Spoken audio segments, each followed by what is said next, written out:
Cinderella.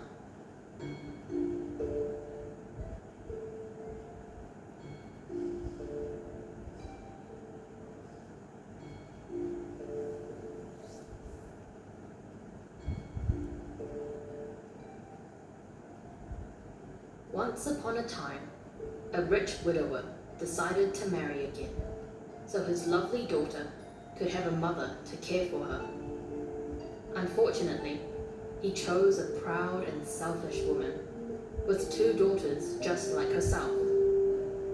He died soon after, and then his daughter was made to work like a servant in her own house. When the girl had finished her work, she used to sit in the chimney corner among the cinders, so everyone called her Cinderella. Her clothes were dirty and ragged, but even so, she was far prettier than her sisters.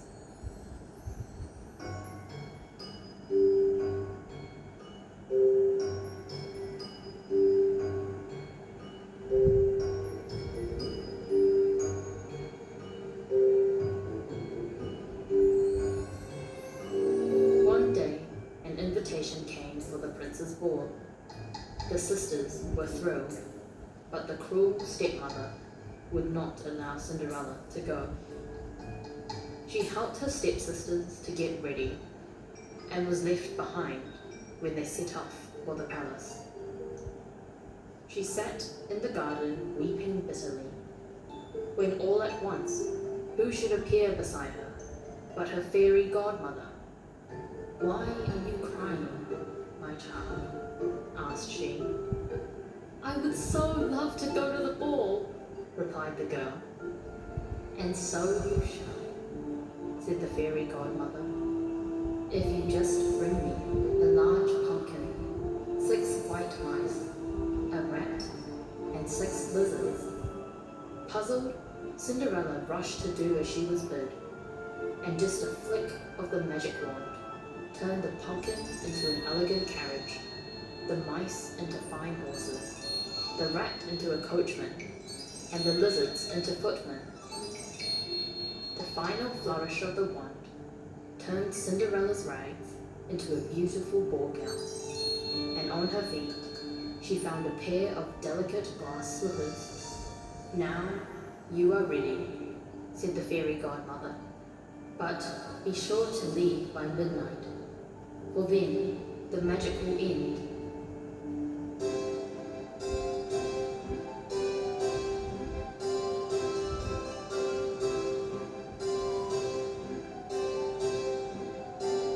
When she entered the fine ballroom, Cinderella was by far the most beautiful woman there, and the prince only had eyes for her.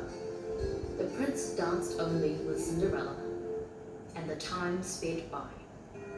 When Cinderella heard the clock begin to chime midnight, she could not believe her ears.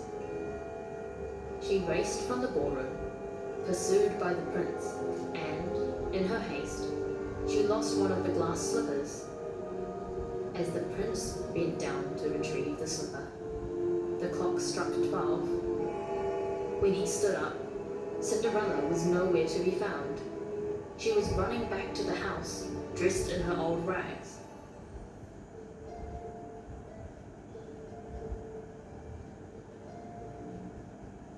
All the guests were sent away, for the prince was in no mood for celebration.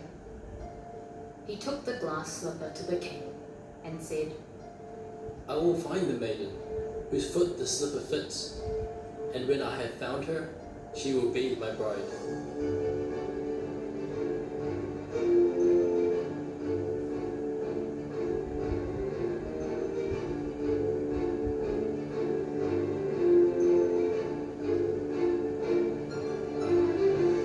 The prince went to every house in the entire kingdom in search of Cinderella.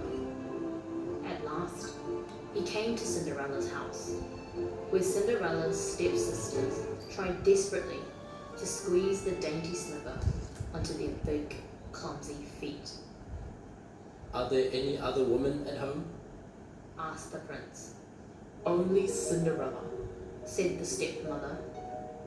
but she works in the kitchen and we didn't take her to the ball," Bring her here. demanded the prince. And when Cinderella tried on the slipper, it slipped snugly onto her pretty foot.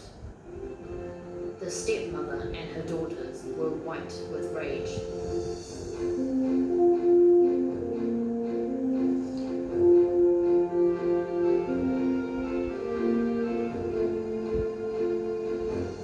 Looking into Cinderella's eyes, the prince recognized her and took her away to be his bride. They lived happily for many years, and the princess was kind to her servants and always invited them to attend the annual ball.